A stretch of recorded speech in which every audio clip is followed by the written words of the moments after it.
Sana radar.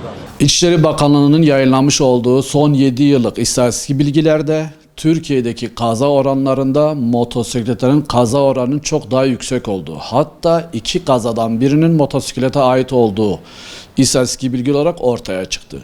Evet, son yıllarda kuryecilik bu sektörü, bu motorları kullanmayı etkileyen bir faktör oldu. Motor sürücülerinin birer araç olduğu, motor sürücülerin de aynen akan trafikte mutlaka araçların kurallara uyması gerektiği konusunda, kendilerine de uymaları konusunda mutlaka hassasiyet göstermesi gerekiyor. Motor kullanmak bir üstünlük sağlamıyor. Nasıl şerit değiştirmeden tutun, park yerine kadar, hız kurallarına kadar motor sürücülerinin mutlaka trafik kurallarına uyması gerekiyor. Motoru kullanırken her türlü koruma sistemine sahip olması gerekiyor. Özellikle kask, diğer aparatların mutlaka sürücü tarafından kullanılması gerekiyor. Kullanılmadığı takdirde diğer araçlarda kaza olduğunda şase ya da çelik korumalar aracı, işte hava yastıkları vesaire gibi yolcuları veya sürücüleri koruyabiliyor.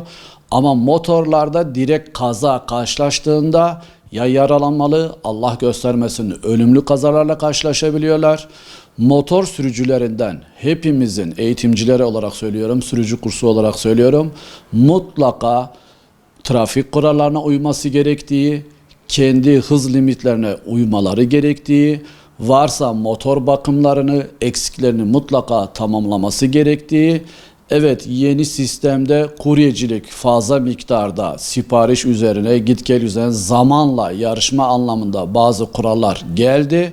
Ama motor sürücülerinin mutlaka bu kuralları ihlal etmemesi gerekiyor.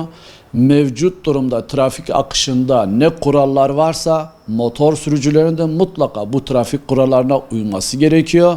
Aksi takdirde az önce istatistik bilgilerde de olduğu gibi daha çok kazanın, daha çok yaralanmanın, daha çok maddi hasarın olacağı durumlarla karşı karşıya kalabilirler. Bu da sonuçta sürücülerin mutlaka ve mutlaka motor da olsa, otomobil de olsa, diğer büyük araçlar da olsa belirli trafik kuralları var. Mutlaka bu trafik kuralları içerisinde, düzenin içerisinde hareket etmesi gerekiyor.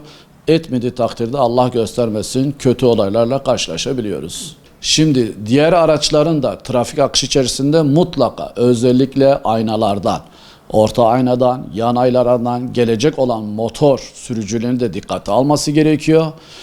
Bu konuda her iki tarafın trafik kuralları içerisinde saygı çerçevesinde birbirlerine yol hakkı varsa vermesi gerekiyor. Ama gözlem olarak baktığımızda motorcular iki aracın arasından geçmeye ya da bazen kırmızı ışık ihlaline, İşte servisi yetiştirmeye vesaire gibi nasıl ben geçerim mantığıyla da hareket etmeleri daha çok motor sürücülerinin trafik kurallarına uymadığı konusunda maalesef istatistikler ve belgeler şu anda öyle gösteriyor.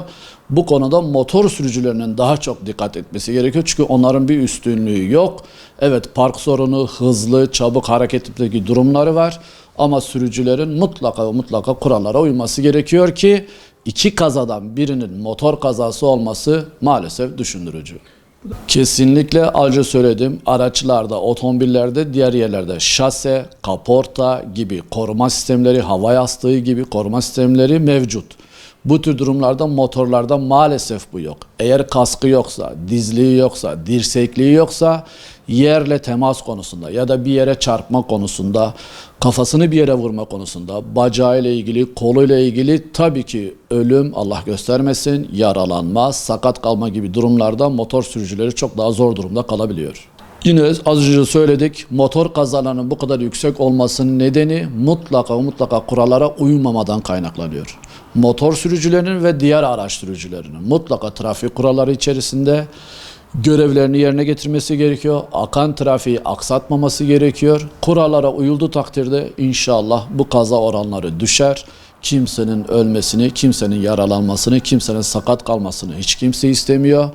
Ama bir bütünlük içerisinde herkesin birbirine saygılı, birbirine Sonuçta bu konuda duyarlı olması gerekiyor. Böyle davranılırsa inşallah kaza oranları da düşecektir. Trafik normalde bir hayat oldu artık. Bu trafik kuralları içerisinde hepimizin ehliyette olan, olmayan, herkesin küçük, büyük araç mutlaka trafik kurallarına uyması gerekiyor.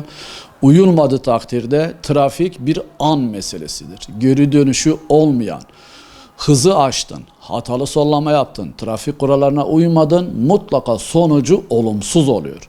O yüzden güzel bir hayat için, güzel bir yaşam için, sağlıklı bir sürüş için herkesin trafik kurallarına uymasını istiyoruz. Uyulduğu takdirde kaza oranları düşecek, ölüm oranları düşecek, yaralanma düşecek. Hatta maddi hasarlı kazalar da şu anda can yakmaya başladı. Bir aracın maliyeti, kazası yüklü miktarda aile bütçesini etkiliyor. Herkesin trafik kurallarına uymasını ve bu konuda hayatın güzel, sağlıklı devam etmesini istiyoruz.